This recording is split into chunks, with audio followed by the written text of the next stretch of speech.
Hello everyone. Today we will be covering the AP Physics C background. And I know it's been a while since I posted, but I've kind of have had quite a lot of things. But let's just get into this video. Today we're going to be covering the background of AP Physics C. Now, the first thing you need to know about is vectors. Now, the vectors are basically quantities that have magnitude and direction, while scalars are quantities that have only magnitude. So, for example, if I were to say I'm running at 5 miles per hour, that would be a scalar because I'm not saying in which direction I'm running. I'm only saying the speed. However, if I'm saying I'm running at 5 miles per hour north, then that would be a vector since I'm mentioning that I'm running at 5 miles per hour, the magnitude, and it's going north, the direction. So speed is a scalar while vector sorry, speed is a scalar while velocity is a vector. Now you can add scalars together, you can add and subtract scalars together, and that's good and all. You can also add and subtract vectors together.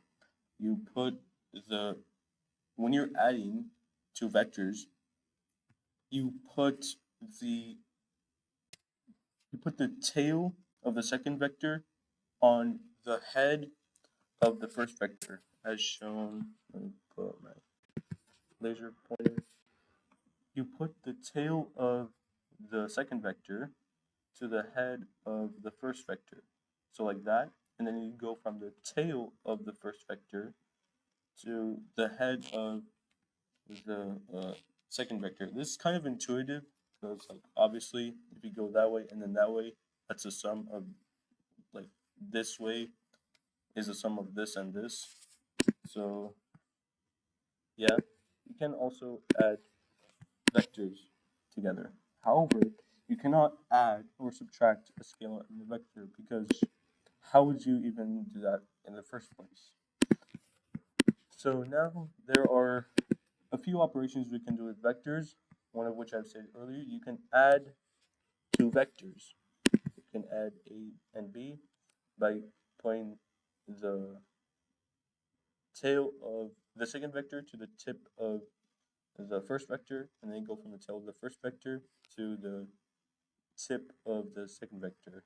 It's pretty intuitive. And you can also do the same thing with subtraction, but you have to put the negative on the second vector. So it would be a plus negative b, and you would flip b. So you go a, negative b, and then that's a minus b. Then we have scalar multiplication. You can multiply a vector by a scalar, and that sort of increases its magnitude or decreases it. So if you multiply it by 2, the magnitude is twice of the original vector. If you make it negative, it's going to face the opposite direction. And if you make it negative 1/2, it's going to face the opposite direction and have half the magnitude of the original vector. So now we're going to get into polar and Cartesian coordinates. The Cartesian coordinate system is basically just a run-of-the-mill coordinate system, but with funny symbols. A I plus bj plus ck, where I, j, and k are unit vectors. Basically, vectors are of magnitude 1 and I faces the positive x-axis. I would face this axis in the positive direction. Y, j would face this axis in the positive direction, and z isn't shown here, but k would face z in the positive direction. And polar coordinates are expressed in magnitude and direction. So here in the Cartesian coordinate system, this would be 3i plus 4j, but in the polar coordinate system, this would be 5, comma 53.1 degrees. Now, Cartesian coordinates are usually easier to work with, but we need both forms. So, to go from Cartesian to polar, we must use this formula, which is basically an extension of the Pythagorean theorem, and we must use trigonometry to find theta. So, let's just cross out this and cross out this. All right. So now we have only this, And to find r, we just need to use Pythagorean theorem. Square root of a squared, ax squared plus ay squared plus az squared, but we only have two axes, so we're just going to do 3 squared and 4 squared. 3 squared plus 4 squared equals square root of 9 plus 16, which is equal to square root of 25, which is equal to 5. So we know that r is equal to 5.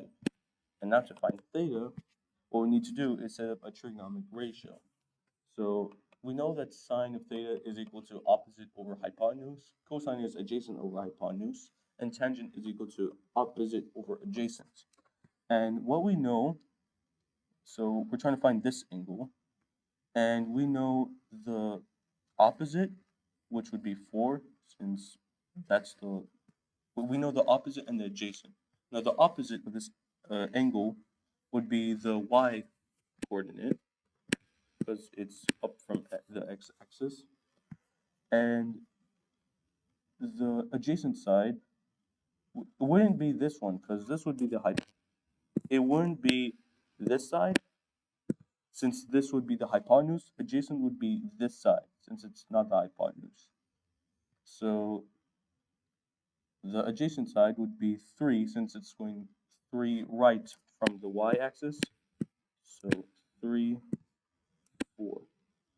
And we know a tangent of theta is equal to opposite over adjacent, and here the opposite of theta is 4. Adjacent of theta is 3. And now we need to find the arctangent of 4 over 3. Oh, sorry. Now we need to find the arctangent of 4 over 3 to get theta. And you can use your calculator for this, obviously, because it's like pretty hard to calculate arctangents of anything other than like 1 over 2, square root of 2 over 2, or square root of 3 over 2. So I'm just going to use my calculator for this. Let's see.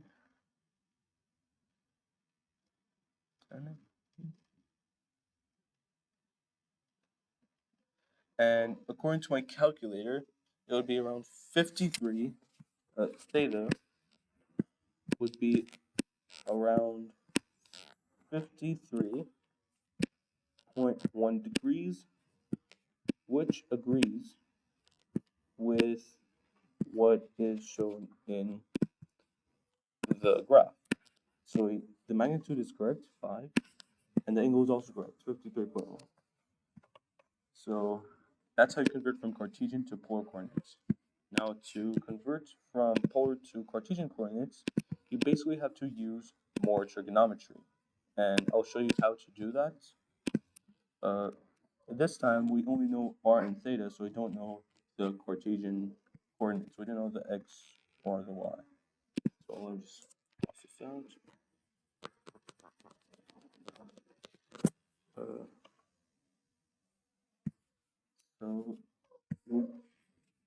So we're going to use trigonometry again, and this is going to be y, and this is going to be x. So this time we can use the sine and cosine ratios, since we know the hypotenuse and we're trying to find the opposite and adjacent sides. So what we can do, sine of theta, or actually we know the angle, so sine of 53.1 degrees is equal to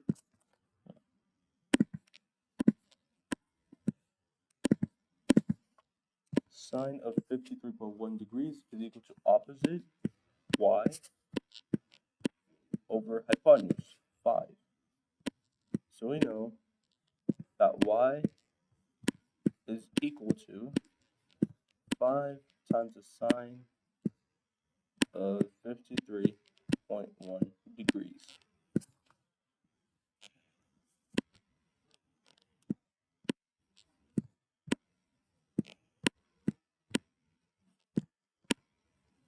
And with that, we can use the calculator for this one too.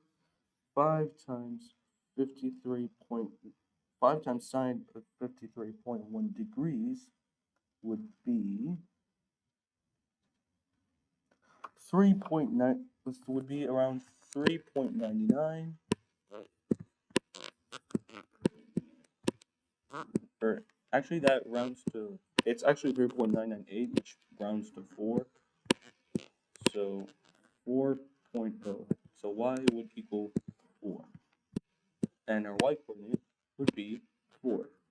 And now we can do the same thing but with cosine and x.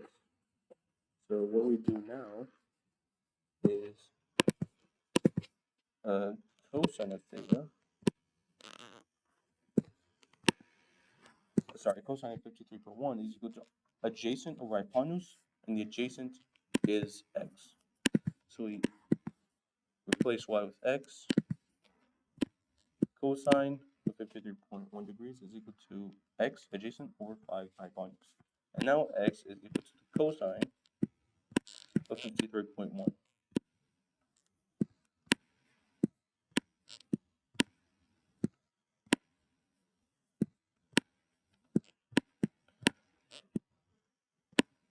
Oh, sorry, x is equal to 5 times the cosine of 53.1 degrees. And that's approximately equal to, according to the calculator, 3.002, but that's basically 3. So we can say that x is equal to 3, and that's how you convert from polar coordinates to Cartesian coordinates using trigonometry. Right? Now, manipulation of Cartesian vectors involves stuff like multiplying scalars by vectors, multiplying vectors by scalars. If a is equal to 2i plus 1j, then 2a is equal to 4i plus 2j. Since when you multiply by scalar, that basically just distributes across the components. Wait, when you multiply a scalar by a vector, the scalar is multiplied by the components of the vector. So 2 times 2i is 4i, 2 times 1j is 2j. And to add or subtract vectors, you just add or subtract their components. For example, 2i plus 1j plus 3i plus 2j is equal to 5i plus 3j. And note that we cannot combine 5i and 3j into like 8ij or something, because I is in an entirely, like I is across the x-axis and j is across the y-axis. So like they're in different axes, and that's why we cannot add them. Now there is the dot product. We can multiply vectors. Actually, there are two ways we can multiply vectors with each other, but the first one we'll cover is the dot product. A dot b is equal to the length of either vector times the length of the component of the other vector parallel to the first vector. Now, know that sounds like a lot, but there's a diagram for you to visualize it relatively easily. So let's say we have A and we have B. Now there's a component of B that's parallel to A, and a component of B that's perpendicular to A. Now the dot product of A and B would be A times the parallel component of this B vector. Now note that if two vectors are perpendicular, then their dot product will be 0, since perpendicular vectors, they look sort of like this. And as you can see here, there is no component of each vector that's parallel to the other vector. So the dot product of these two vectors would be 0.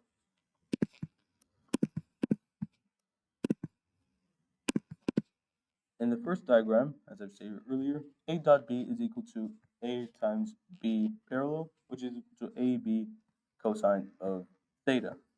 So this is A and this is B, and if we make this like a sort of right triangle with B parallel and B perpendicular, we to find B parallel, we have to use ratios as usual. We use adjacent over hypotenuse times B, which is a hypotenuse. So B parallel is equal to B times cosine of theta. Now the cosine of theta is equal to adjacent over hypotenuse, which is B parallel over B. Now if we multiply B parallel over B times B, like in this equation,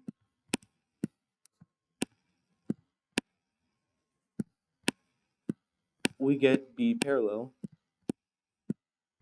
and that is why this formula is the way it is. It's A times B parallel to A, and B parallel to A is equal to B cosine of theta.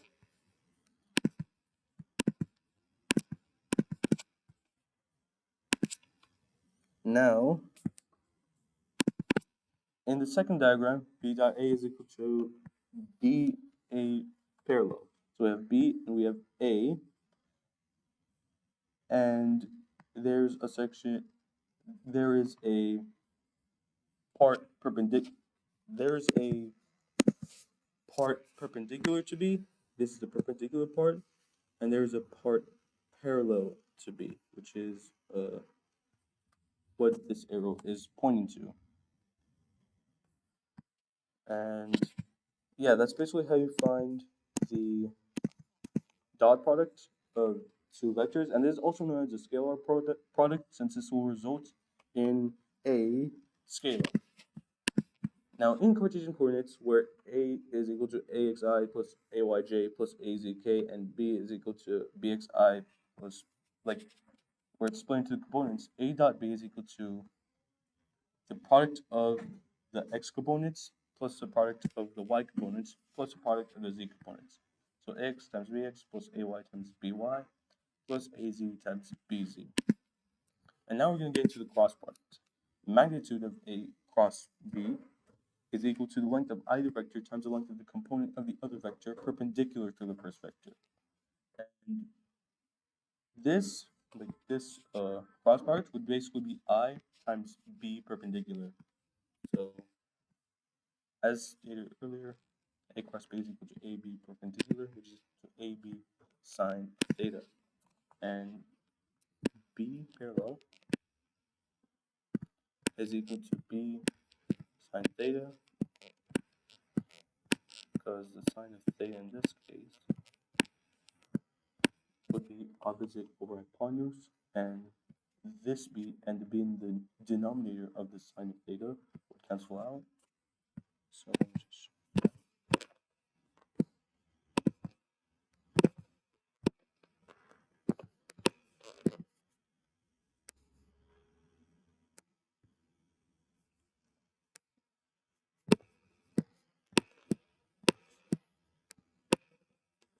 and yeah, that's basically why that's the cross product.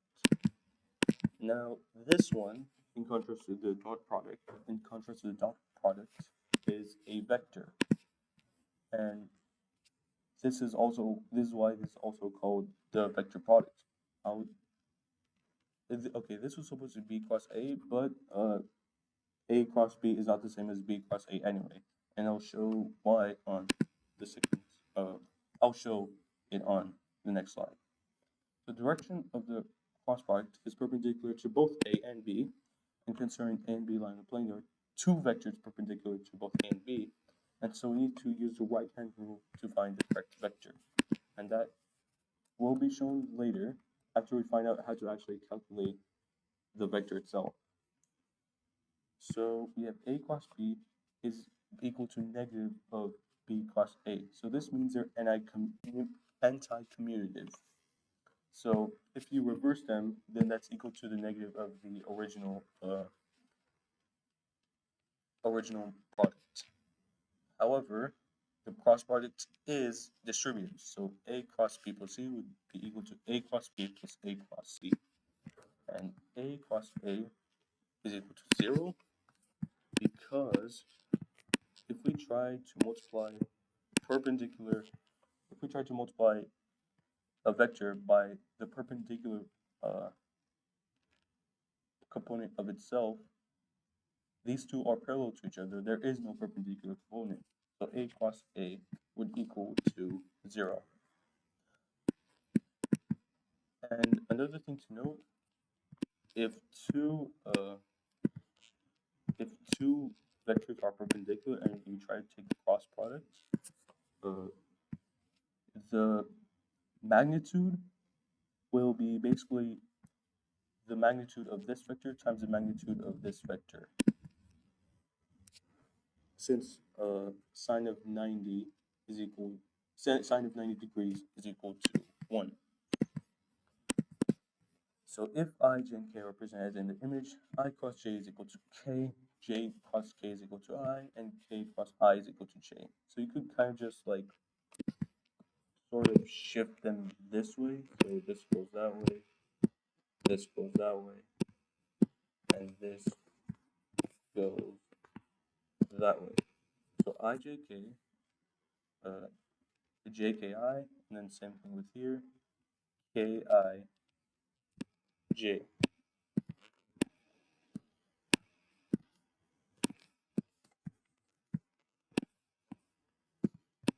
All right. And RAXB is equal to AXRB, basically saying that like if you have a scalar, you can sort of like factor it out to get R times A cross B. So by the anti-commutativity of the cross product, J cross I is equal to negative K cross J is equal to negative I cross K is equal to negative J. Ji, let me put the point. Ij equals K, and Ji equals negative K. Aj equals negative I, Jk equals positive I. And with those rules in mind, take these two vectors, ai plus a1i plus a2j plus a3k, b equals b1i plus b2j plus b3k. A cross b is equal to this entire thing, but all you can do is basically, like what this is basically just distributing these to these. So this times this times this times this. So a1, b1, this would be this would be this would be this. And remember, you have to keep it in the specific order. So it's I first, then I, or I first, then J, or I first, then K.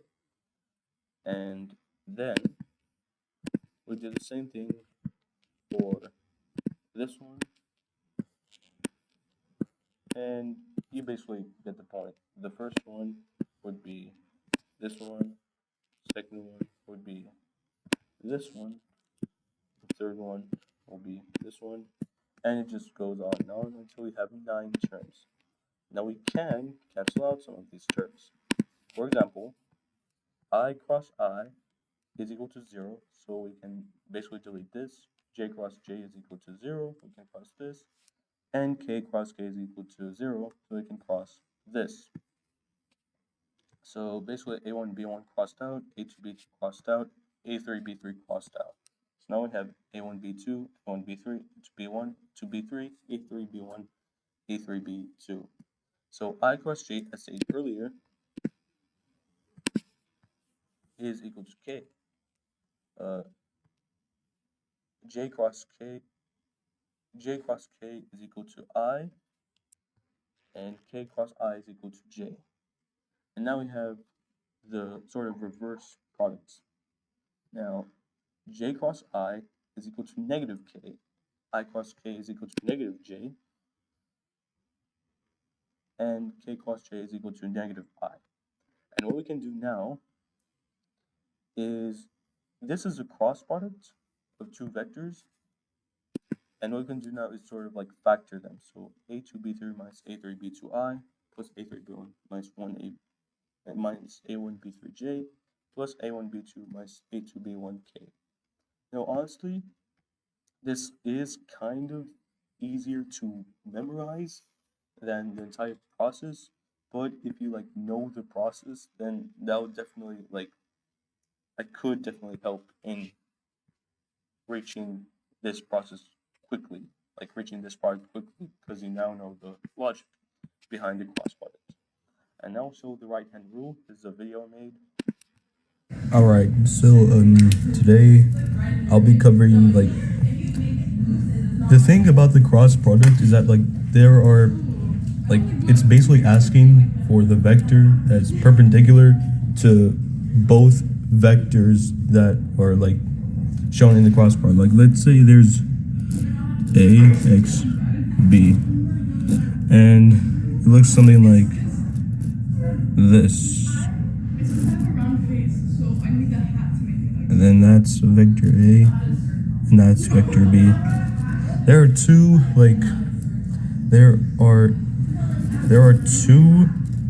vectors that are perpendicular to both of these vectors.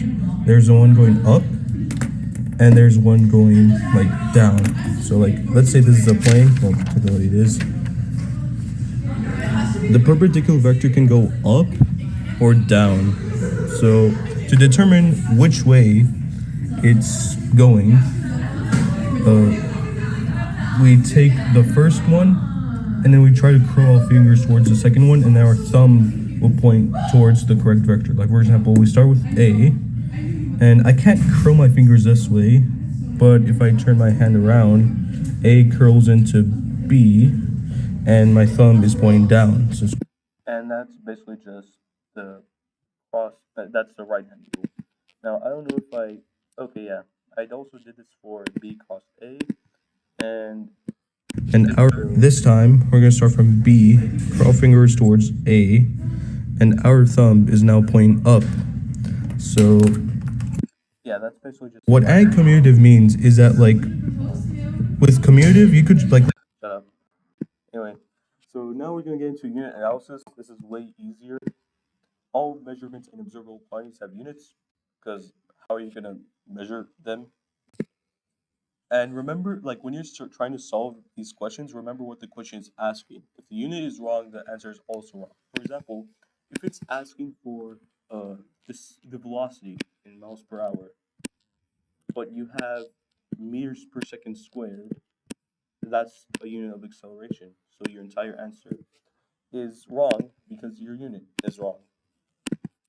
So remember that the unit should be correct. Now, we have one blue guy times 4 purple guys. When we multiply these, we get 4 blue guy, purple guys.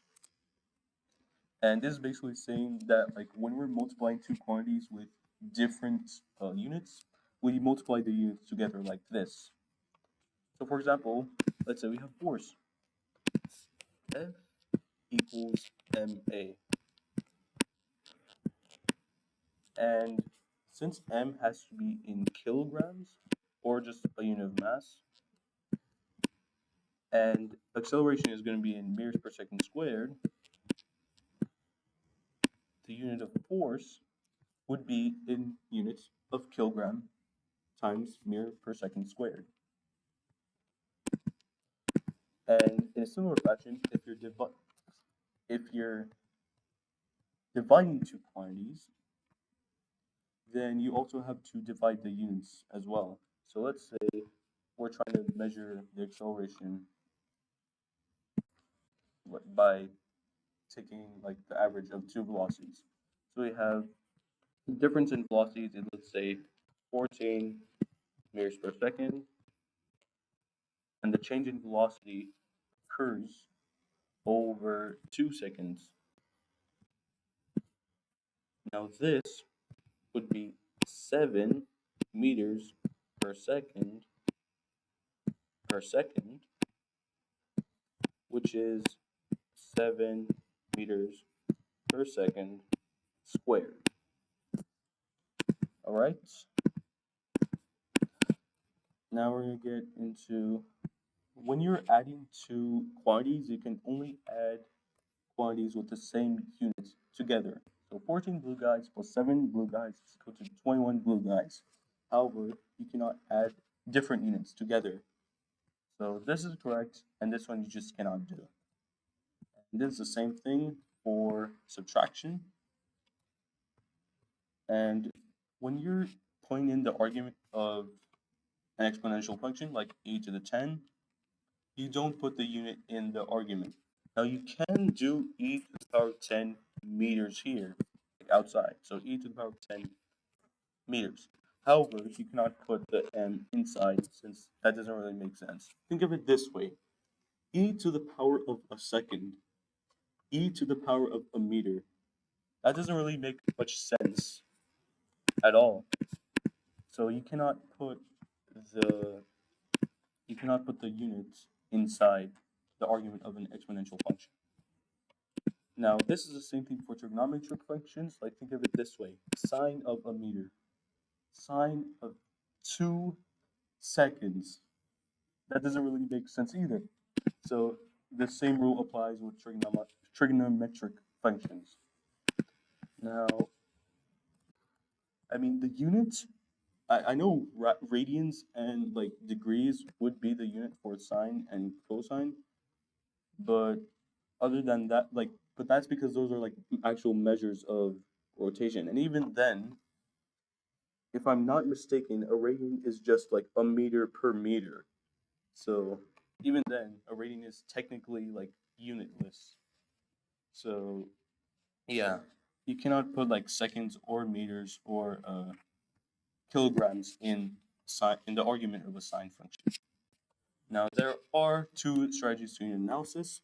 First strategy is to memorize every derived unit in terms of meters, seconds, and kilograms. For example, meters per second is speed, meters per second squared is acceleration, kilograms times meters per second squared is force,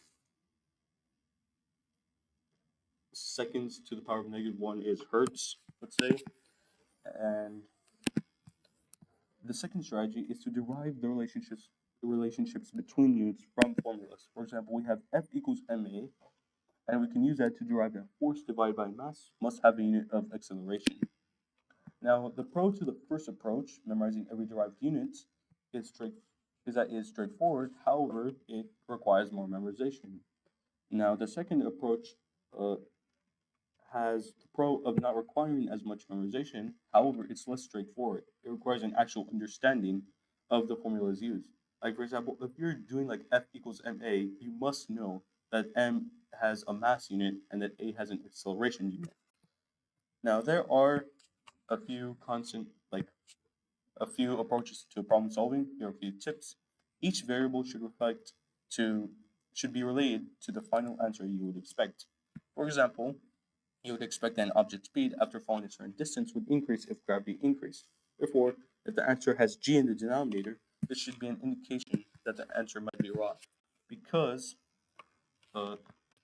if g is in the denominator, then as g increases, so we have 7, then the entire quantity would decrease, and that wouldn't really make sense. Basically, you just have to like understand the context of the problem and like understand like how the problem should be, like how the answer should be. And the solution should be consistent with various limiting solutions. For example, in the situation of a falling mass, if you imagine that g becomes infinitely big, the final speed of the mass should approach infinity, because as the as gravity, which is basically the force that pulls an object to another object, as that gravity increases, speed at which, okay, let me illustrate it this way. You have a big object, small object. If the gravity is small, then this small object will take more time to reach the big object. However, if the gravity is stronger, then at the same distance, it's going to go much, much faster. So basically, context is very, very important in any physics problem. And that's all. Thank you very much for watching. I hope you have a wonderful day.